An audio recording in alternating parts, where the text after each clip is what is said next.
Now, this is a little bit of breaking news. The Binance CEO CZ steps down as a part of a $4 billion settlement. It's going crazy every year. What does it mean for the markets? What does it mean for the different tokens? Is the game over?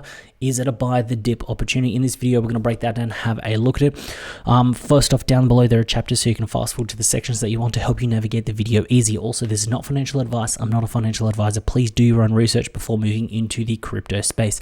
If you've been on your timeline, if you've looked at any news sites, this is all that you can see. Actually, let me move my head. So you can see here, top stories, Binance CEO pleads guilty to money laundering charges. US seeks, ignore this number here, the 6 billion. It's actually closer to 4. This is in Australian dollars, and Australian dollars are doing terribly as opposed to the US dollars. So this is all you can see. It's absolutely crazy. Now look, nailing down into what has actually happened, what they are saying is that CZ has pled guilty to violating money laundering requirements as part of the the Department of Justice settlement. The company will pay $4.3 billion in fines. Now, this is on Forbes. As part of the settlement, CZ will plead guilty to anti-money laundering charges brought by the Department of Justice. He's scheduled to enter the plea in federal court in Seattle on Tuesday, the Wall Street Journal.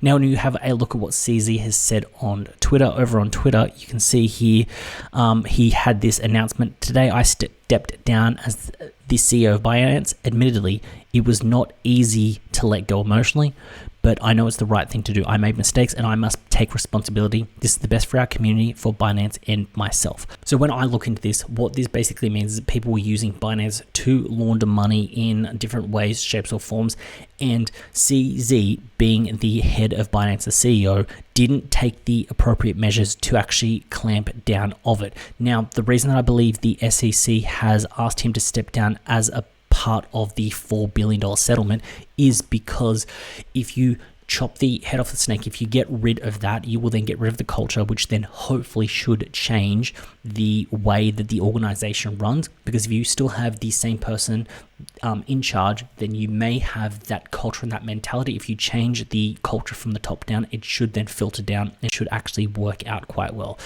Now, CZ goes on to say that they've announced the new CEO will be Richard Teng, and then he kind of just goes on to do what you would see typically in a LinkedIn post.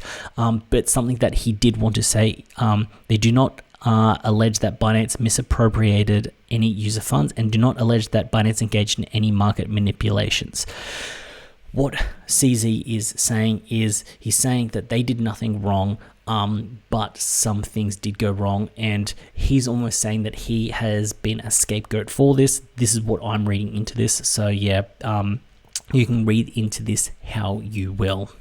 Having a look at the market cap, we can see here that when the news announced, it looks like there was a bit of a dip down and people went absolutely crazy. So this is the market caps, and it looks like with the news things dropped down around 2%. Now that was the total market cap. When we have a look at things like Bitcoin, you can see here the drop down, same as that kind of 2%. When we have a look at something like Ethereum, we can see here that it kind of dropped around 3%. So we can see that there has been essentially a 2%-ish swing, but over the last sort of 24 hours, the pullback has been around 5%, which isn't crazy, which isn't sort of outrageous or obnoxious.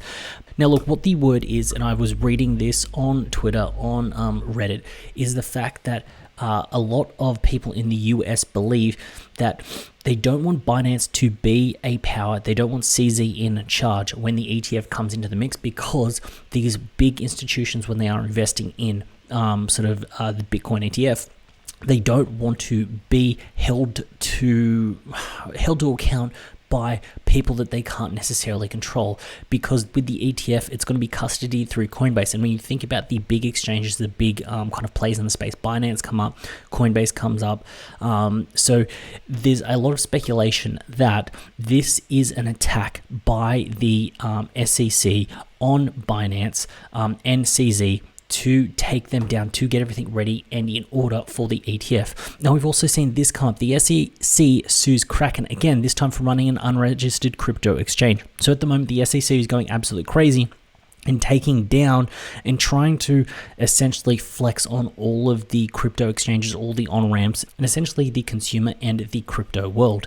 So as you can see, with the SEC going absolutely hard on things like Binance with the $4 billion settlement, it'll be like, what is the SEC going to do with Kraken as well, and how will that play into some of the crypto prices? Now, is this a buy the dip opportunity? As you can see, a lot of people have already seen that this is a buy the dip opportunity. I'm not saying it's a huge rip, but it's currently up 2% from the lows on Ethereum. When we look at Bitcoin, we can see here that from the lows to the highs, it's up just shy of 2%.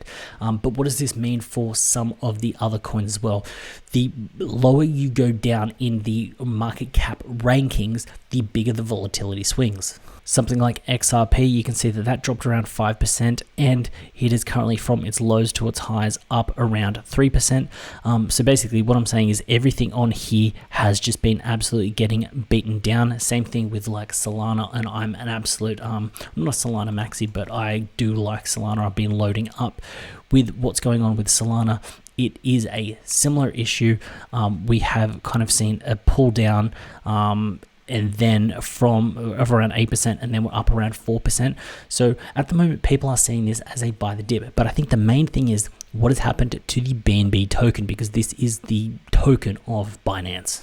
And what you can see here is that it has had the sharpest drop, down 12%, and it hasn't had that crazy rebound. It's up like 1%, but down 12, up 1, where a lot of them were going sort of hitting a 50% mark, so a drawdown and then a 50% up, whereas Binance has just been absolutely sketchy, absolutely shaky. So it looks like people have are selling off the Binance coin and moving into others. That's just what it looks like right now, saying that we are only a couple hours into it, so it's very hard to tell if that is actually how things are working and what the actual play is. What does this hold for the space as a whole? I think this is positive. As much as I'm not saying, I don't want to say anything like bad actors are being shaken out or things like that, but the idea is that what's happening is the regulators have come down. The regulators are ensuring that the crypto exchanges are playing right, are playing fair, are keeping funds in the right spot, are doing the right thing by investors, because they know that they need to keep everyone on a tight leash that is playing the game, so that when the ETF does get approved, things are above board. There isn't any market manipulation. I'm guessing behind the scenes, this is BlackRock pushing BlackRock and all the other kind of funds and institutions, BlackRock and those guys pushing to get everything in order to get this across the line, and the SEC almost like pulling the strings on the SEC, going, cool, sort of take down Binance, get them in order so we're good there, so we don't have any issues, make sure Kraken's in order, get that done. So for crypto as a whole, I am bullish on this. I don't have any. I've got an account with Binance. I rarely trade on Binance. I've only really used it to buy BNB token to kind of play around, but I don't really use it. So I'm not pro Binance or anti Binance. I know that Binance does split, and it kind of gets people off put a little bit, but the idea that everything is getting lined up for an ETF, things look like they're getting a little bit in line for it, bad actors are getting shaken out, is a good thing, and I'm bullish for it. So that's a little bit of a breakdown, my thoughts, my brain dump on what's happening. Hopefully you enjoyed this video. If you did, go down there, hit that like button, hit that subscribe button, let me know what you think, let me know what you are doing, and if you are actually buying the dip. As always, I had a pleasure making this video, and I hope to see you in the next one.